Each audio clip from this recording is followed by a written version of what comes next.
Hello and welcome to Finding Yourself with ADD. If you haven't been here before, I'm Sari Solden. I usually have my partner Regina Carey with me, but she's not with us today. She had a family wedding to attend, so we're all wishing her well. We come on every other month, and we're from addjourneys.com, where we try to offer support and understanding for adults with ADD. And in this broadcast called Finding Yourself with ADD, we help you find out how to find your true self with ADD, as well as what to do when you find yourself on this planet here with the struggles and the strengths of adult ADD. So today I'm going to do this show alone, and there's not going to be a chat. It's a little too complicated for me to do alone. But I'm going to take this opportunity to talk about emotions and adult ADD. I'm a psychotherapist and author of Women with ADD as well as Journeys Through Adulthood. And so I deal a lot with the feelings associated with having adult ADD. I've gotten a lot of great comments and questions throughout the week that I'm going to be talking about. But I first want to thank you for all the people that did send in their letters to me and opened themselves up and shared with me their pain, their struggles, their journey. Because to tell you the truth, doing this alone, I've been thinking all day, remember to start, remember to record, remember to save, and to stop, and all those little ADD difficulties. And it wasn't until I came in and read some letters this morning that really grounded me. And it was a gift. It was a gift to have you write to me, share yourself with me, and help me remember what's important to me and help me focus on what's meaningful to me. And in that way, we form that connection. So many people with ADD keep their emotions and feelings to themselves. They're afraid they'll be a burden to other people. And I want you to remember that when you open up from your truest self, you help me open up. We all help a lot of other people, and it reverberates through other families, and it reverberates throughout the world when we open up to one another in a true way. I was reading the New York Times yesterday, and it was so impactful. On the front page is this article right in the center of the page about Dr. Marshall Linehan, who's a very famous psychologist who developed dialectic behavioral therapy, some of the concepts of which we'll even talk about today, because I think her ideas about acceptance and change are so important for adults with ADD. But Dr. Linehan came out with her own struggles yesterday, and she said she did this because she realized that so many people were asking her to talk about, was it true? Who is she really? And they said this would give them the most important thing of all, the most therapeutic thing at all, which is hope. So by you sharing yourself and sharing your journey, you give each other hope. You give each other the benefit of your experience. You reach back and help other people. You reach out and help other people, and eventually you can reach back and help other people with their journeys. So I'm, really want to emphasize that it's a gift to everyone when you open up, and I know it's a big risk, and we'll be sharing those letters today. Marcia Linehan talks about radical acceptance, and that's a concept I'll talk about for a few minutes today before we look at some of the letters and answer some of the questions and talk about some of the things that you're struggling with, because this is something that I emphasize all the time in my talks and in my writings. And what Dr. Linehan's talking about is that tension between acceptance and change that we're all dealing with. We want to accept ourselves, but we also need to change. And the relationship between those two things are so important, because otherwise we're just pushing and pushing and pushing to change. And what we find is that we just get more stuck in the mud. The harder you push, when you're stuck in the mud and you dig your wheels in harder and harder, you just get deeper in the hole. And so I know it's counterintuitive, but as we talk about emotions and ADD, we're going to be talking about the importance of acceptance first. The self-acceptance, ironically, comes before the ability to change. When you just try to distance yourself from your pain, distance yourself from what's happening to you, distance yourself from your own experience, ironically, you just get further and further away from being able to hold on to that core of who you are. And I know so many of you have been depressed or anxious, so you get afraid when you feel a feeling, when you feel real sadness or real fear. Those are real feelings, and it's important to sit with them and to watch them and to accept them and not be afraid of them. Because when you distance yourself from who you are, that's when the shame comes in, that's when the avoidance comes in, that's when the guilt comes in. The more that you can accept all of who you are, see all of who you are, your challenges, your strengths, your fears, your hopes, your dreams, that's when you start to be able to really connect with other people, and most importantly, first of all, be able to connect to the essence of who you are. So many of us have forgotten who we are. There's been a big price we've paid all these years by coping so hard, running so hard, and trying so hard. Sometimes we've really forgotten what it's all about, what's really meaningful to us, who's really important to us. So the first thing we have to get back to is a sense of who we are, and to not be afraid of our feelings. And whether we're struggling or other people are struggling, everybody's struggling with something. Our struggles have to do with ADD, and other people have other struggles. And we have to understand that that's not a bad thing, that's not an unnatural thing, that's just part of life. And when we can stop feeling bad about these things, understanding that they're frustrating, understanding that it's very difficult, but not feeling bad that we struggle, then we're off in the right direction, rather than pushing away from ourselves, numbing ourselves, absorbing all the hurt without understanding it, running away from our experiences, running away from other people. This takes a lot of energy that we don't have to spare, frankly. When we have ADD, we have to use all of our resources and our energy. And when we're pushing away from who we are, we keep all the good feelings down too. You'll hear in the letters later that some people have lost that ability to feel joy. And when you're pushing all your energy down about all the bad things you feel about yourself, then you can't feel anything eventually. And you just avoid more and more and get more and more isolated. So reading your letters, brought up a lot of feelings in me. Bringing your letters up where I could see them brought up a lot of feelings in me when I was reading about your emotions. And maybe we can look at the themes together as we look at some of these letters. There's two kinds of emotions or feelings around ADD. Some of them have to do around the primary experiences of living with ADD, just the frustration, how to help ourselves when we get frustrated, when we're pushing too hard, when we're hitting walls, what to do in those situations. And that's commonly what we talk about. And in those situations, the good news is that those feelings we have sometimes related to ADD, they're malleable, they're easy to bring up, and they're easy to push aside. And the important thing is to remember just to change your conditions. If you find yourself pushing and pushing and pushing and getting more frustrated, more overwhelmed in a situation, you have to stop. You have to get up. You have to move around. You have to listen to music. You have to talk to somebody important to you. You have to do something to change your brain in that moment, and you just can't will it to change. Today we're going to focus on more of the secondary emotions related to ADD, those accumulated wounds. That's what you were writing to me about. The wounds of growing up with often a condition that you didn't understand. The wounds of either being humiliated or rejected or ignored or feeling invisible, of not being seen, not being heard, not being known. All these things accumulate along with ADD of making you feel overwhelmed. What we need to focus is on, first of all, we need to know now what are we feeling, and then how can we express that.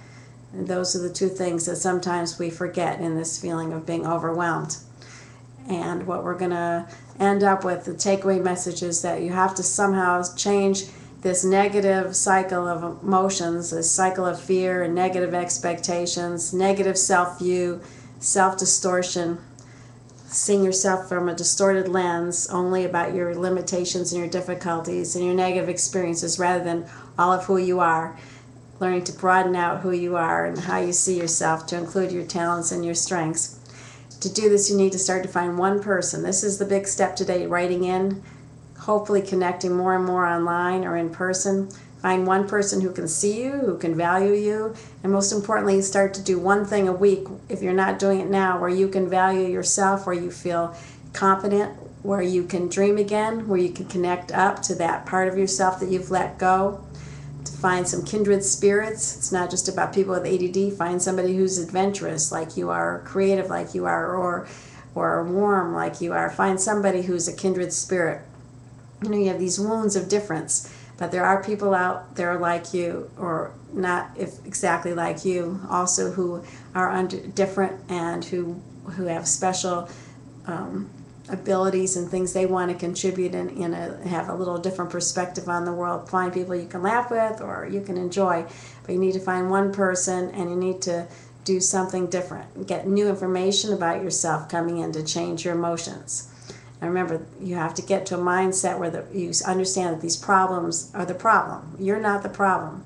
When you think you're the problem, that's where you get the shame and then the avoidance and the isolation. ADD is a problem, but it's not you. It's your brain. You need to learn to deal with it, and you need to learn to value your brain, value all of who you are. And I see the 3 categories of letters. Basically, I divided them up in. And I think it's important to start with the positive, the ones, people who are on this journey already, so that you can give hope to other people. It's healing to help from other people. And when you can't cure something, and we don't want to cure you, this is your brain, this is part of you, but this is a chronic condition. ADD is your brain. It's a difference that you're going to live with, for better or for worse. And what we want to do is start healing the wounds. That's what we want to focus on. And I think listening to some of the people and what they've learned, who have been gracious enough to share that with me, so I can share it with you, are some of the first letters we'll look at. The second group are very painful emotions. They're anger, they're hurt, and they're feeling very stuck. And the third are a couple interesting relationship issues, because once you deal with yourself, you have to learn how to be yourself and still be with other people. So we'll listen together for some of the themes that I've talked about. And you can ask yourself, what are these default positions? What position do you go back to when something negative happens? What do you automatically say to yourself, maybe that needs to be reset, like a default position on a computer? Do you go back to, I'm lazy, I'm stupid, nothing goes right, what's wrong with me? Or do you need to expand and broaden out your story to say, oh yeah, these things are difficult for me, but look at all these good things that I have going for me too, and all these abilities I can use to help myself.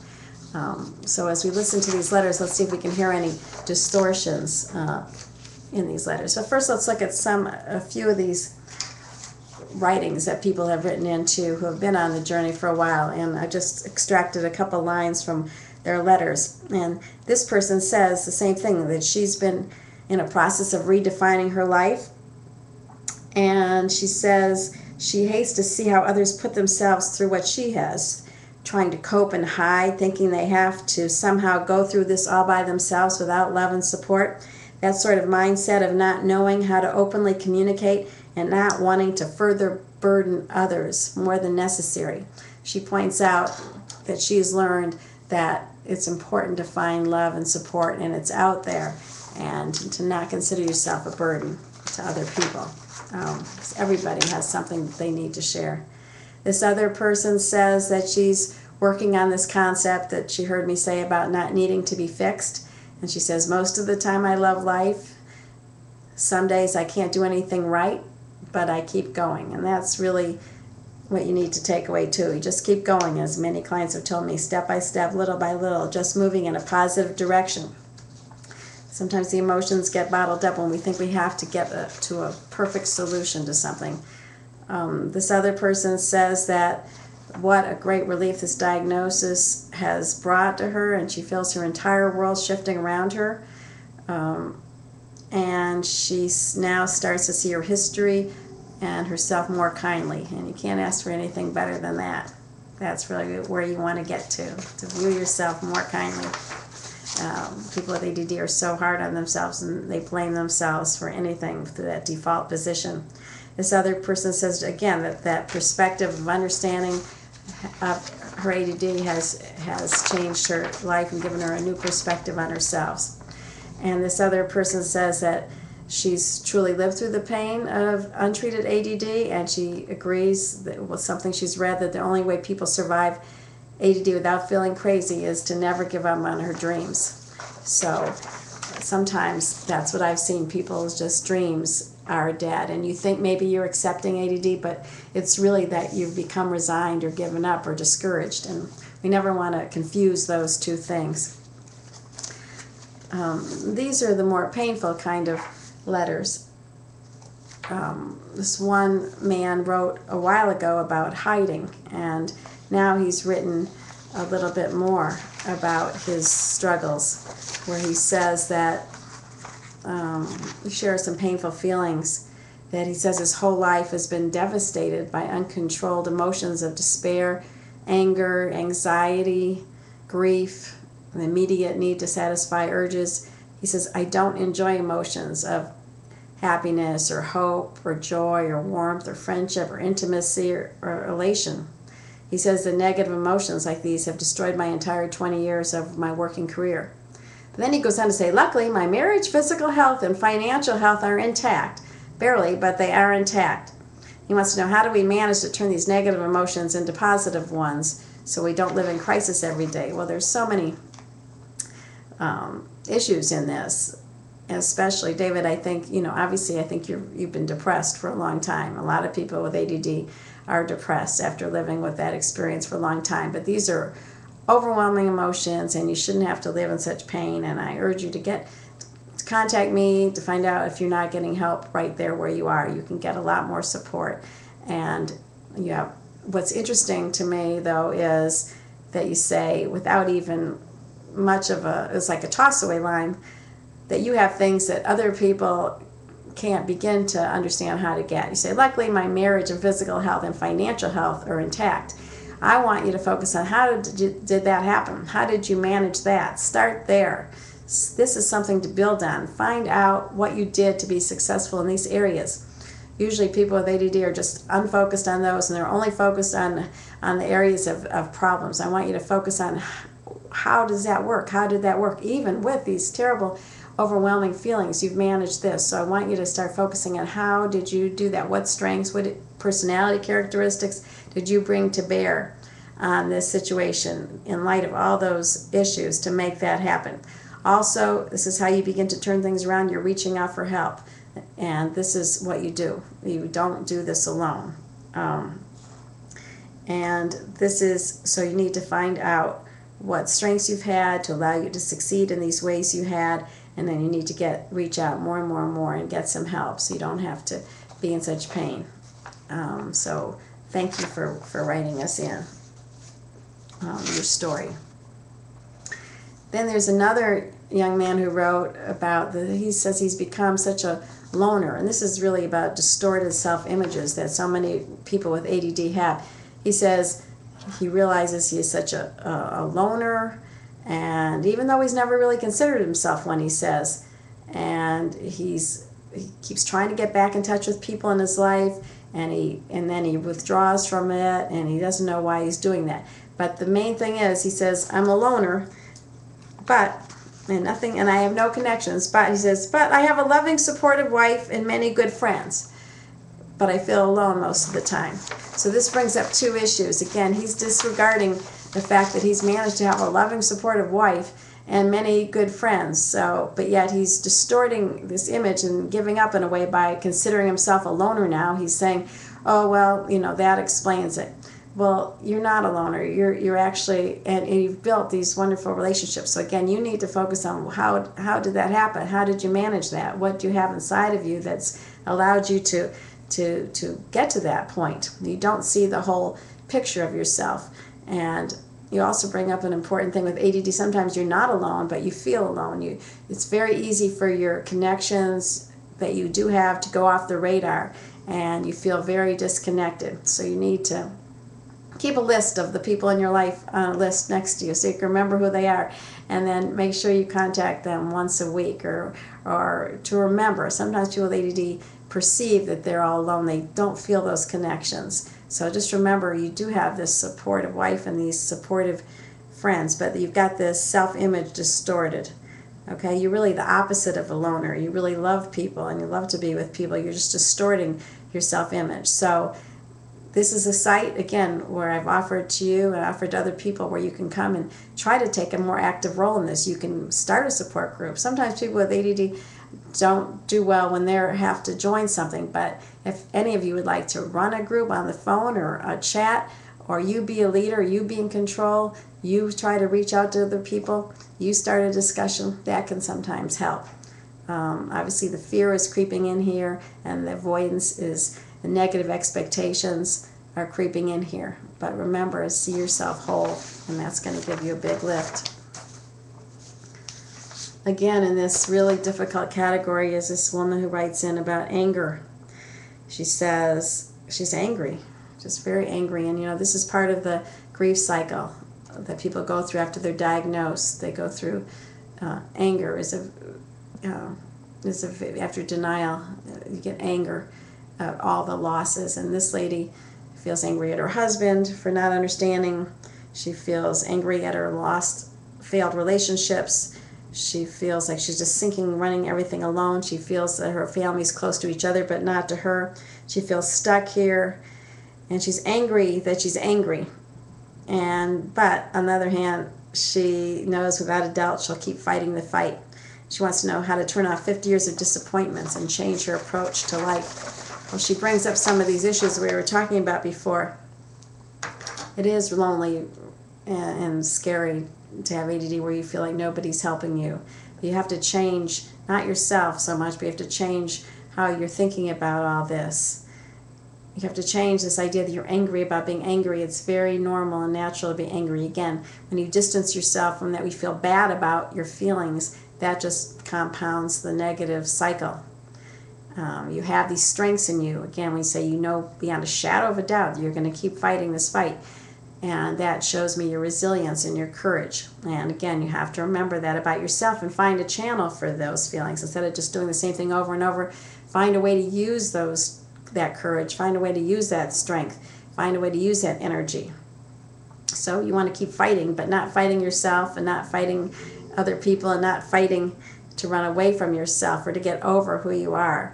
Use that energy to start one new channel of connection to the world where you're getting completely different feedback, finding people who value you, finding a way to contribute, finding a way to see yourself in a way that allows you to feel much more healthy and positive. You can't turn off 50 years of disappointment. You have to accept it, go through that grief cycle. People who go through that grief cycle, depression, anger, bargaining, denial, anger, bargaining, depression, and then acceptance. People who go through those feelings, they come out with a much deeper sense of themselves in the end. So you need new information, a larger picture of yourself, and not to be afraid of your feelings, but not to get stuck there either. Okay, now we're going to talk about some of these. Here's one other woman who says she just wrote me 3 words: overwhelmed, frustrated, and alone. And those feelings really sum up how adults with ADD feel. And I don't want you to be alone. You can't do this alone.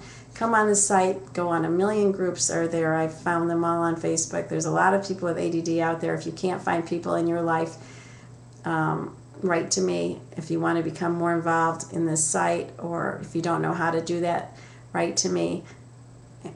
Tell me where you're at. We can help you find support groups right there or online. But please don't do this alone. It's a very natural feeling.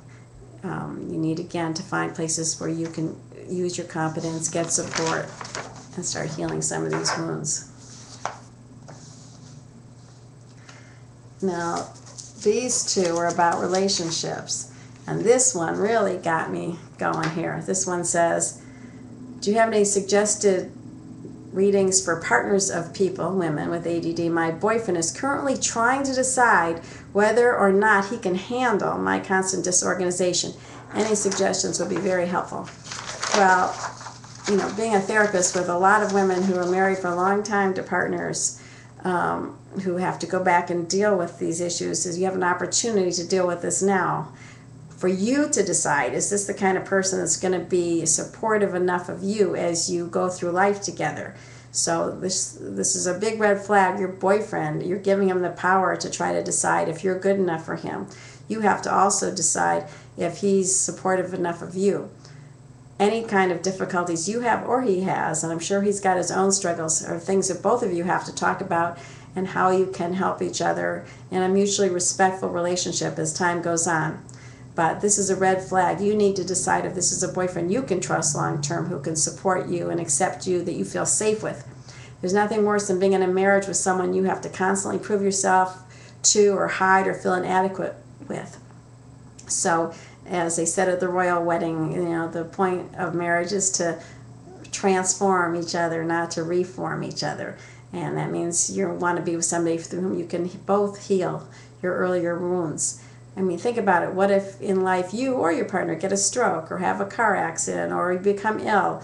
Or if and when you all age or lose some function, we're all going to need to support each other and accept each other, and see each other as whole, and help each other through life. And it's long-term care insurance at its best, the best kind of marriages. So I want you to really rethink this idea. Are you going to, if he's deciding if you're going to be too much of a problem now, he might not be able to handle disorganization. But that's something to talk about, not whether he gets to decide whether he can handle you.